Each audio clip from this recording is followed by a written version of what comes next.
पहाड़ों की गोद में बसी एक ऐसी यात्रा जहां कभी लोग सिर्फ श्रद्धा को लेकर निकलते थे। ना कोई दिखावा, ना कोई कैमरा, बस भगवान तक पहुंचने की एक सच्ची चाह। लेकिन आज चार धाम यात्रा बदल चुकी है।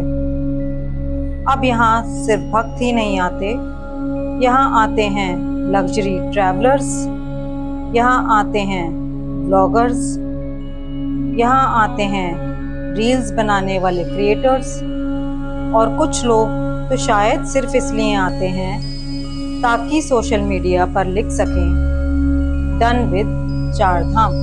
तो फिर सवाल ये है कि आज भी क्या ये चार धाम की यात्रा वही श्रद्धा की यात्रा है, या फिर ये फैशन स्टेटमेंट, स्टेटस सिंबल और कंटेंट क्रिएटर्स का हब बनती जा रही है। इस वीडियो को शुरू करने से पहले मैं आपसे ये कहना चाहूँगी कि इस वीडियो का उद्देश्य किसी भी धर्म, देवी देवता, आस्था, जाति या परंपरा का मजाक उड़ाना बिल्कुल भी नहीं है।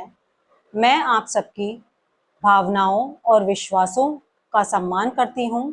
मैं अपने इस वीडियो में जो भी आपको दिखाऊंगी या बताऊंगी वह सिर्फ मेरा एक व्यक्तिगत सोच है और मैं इसे आपके सामने सम्मानपूर्वक साझा करना चाहती हूँ। अगर मेरे इस वीडियो से किसी की भावनाओं को ठेस पहुँचती है, ऐसा मेरा बिल्कुल भी मंशा नहीं है।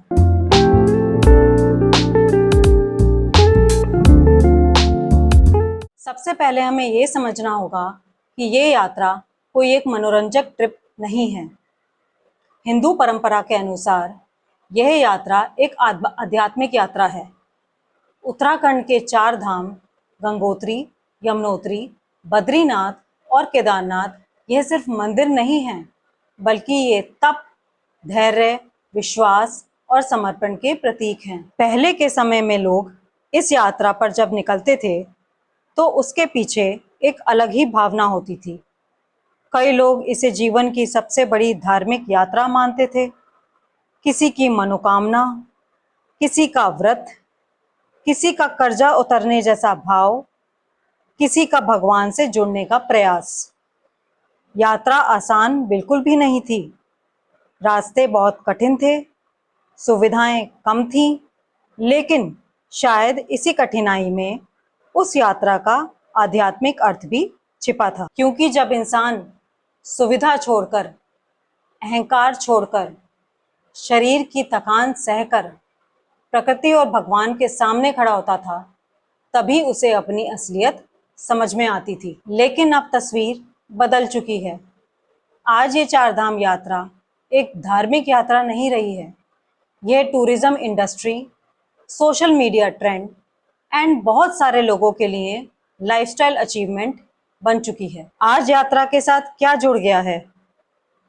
VIP Darshan, helicopter packages, premium hotels, Instagram reels, drone like cinematic shots, matching jackets, spiritual trip captions, YouTube vlogs, couple travel content and sponsored travel videos. अब मैं ये बिल्कुल भी नहीं कहूँगी कि सुविधाएं लेना गलत है, ना ही मैं ये कहूँगी कि परफेक्ट फ़ोटो खिंचवाना गलत है। लेकिन मेरा सवाल ये है कि हमारी यात्रा का केंद्र अब क्या रह गया है? क्या हम मंदिर दर्शन के लिए जा रहे हैं, या मंदिर को बैकड्रॉप बनाकर एक परफेक्ट थंबनेल क्रिएट करने जा रहे हैं?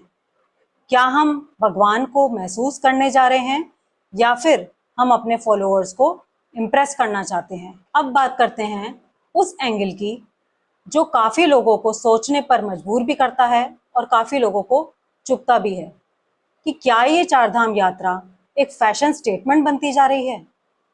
अगर आप सोशल मीडिया पे देखेंगे तो आपको ऐसी काउंटलेस पोस्ट मिल जाएंगी जहां पर इसी चार धाम यात्रा को एक एस्थेटिक माउंटेन ट्रिप की तरह दर्शाया जा रहा है। Matching jackets, cinematic entries, slow motion walks, finding peace in the mountains captions और पीछे बजता डिवोशनल म्यूजिक। फिर सवाल ये होता है कि इसमें गलत क्या है?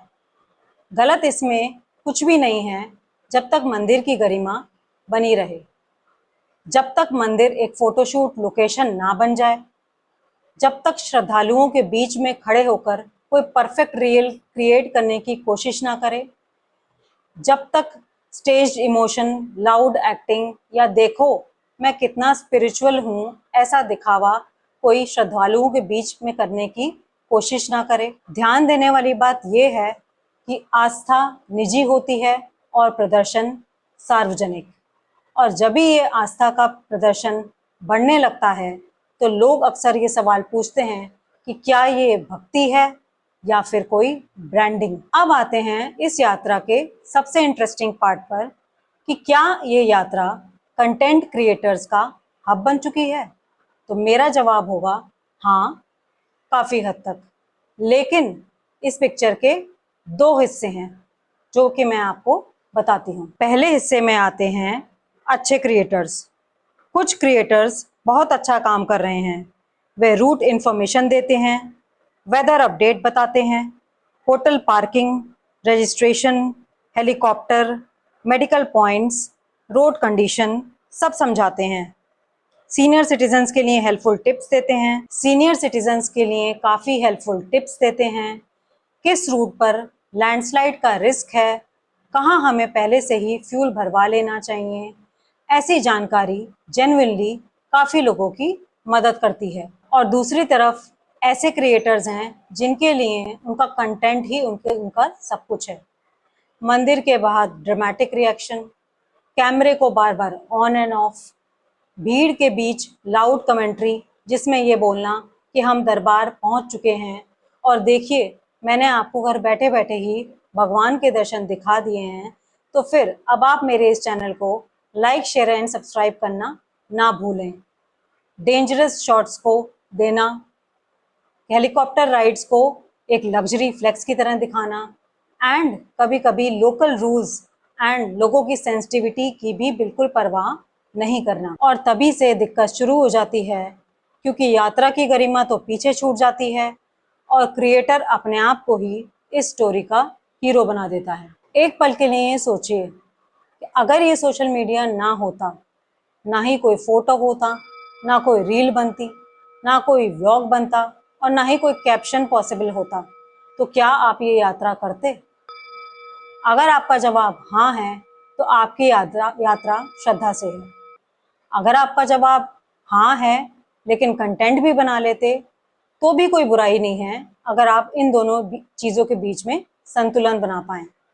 लेकिन अगर आप सिर्फ अपलोड करना ही आपका एक मकसद है तो फिर आपको अपने आप से ईमानदारी से एक सवाल पूछना होगा कि क्या आप भगवान के दर्शन के लिए जा रहे हैं या फिर अपनी सोशल मीडिया इमेज को पॉलिश करने। मेरी नज़र में इस चारधाम यात्रा में सिर्फ श्रद्धा भी नहीं है, सिर्फ फैशन भी नहीं है और सिर्फ कंटेंट हब भी नहीं है, बल्कि अब ये यात्रा इन तीनों चीज़ों का मिश्रण बन चुकी है।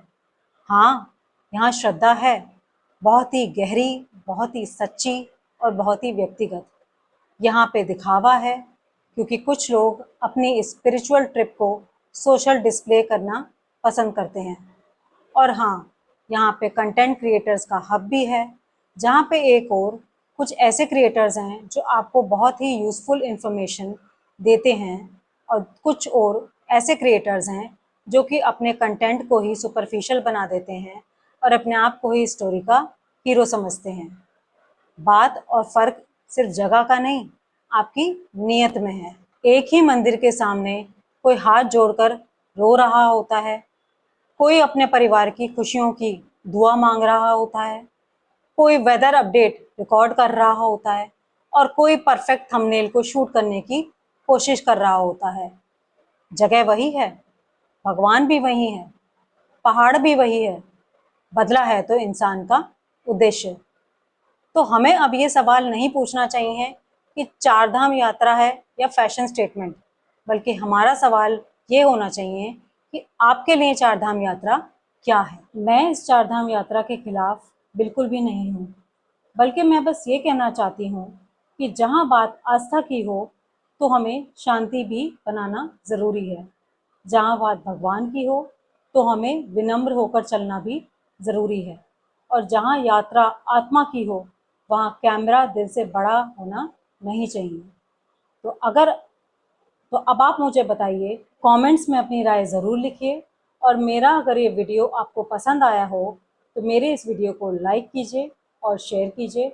और अगर आप इसी तरीके के ऑनेस्ट वीडियोस देखना पसंद करते हैं तो मेरे इस चैनल को सब्सक्राइब करना मत भूलिए।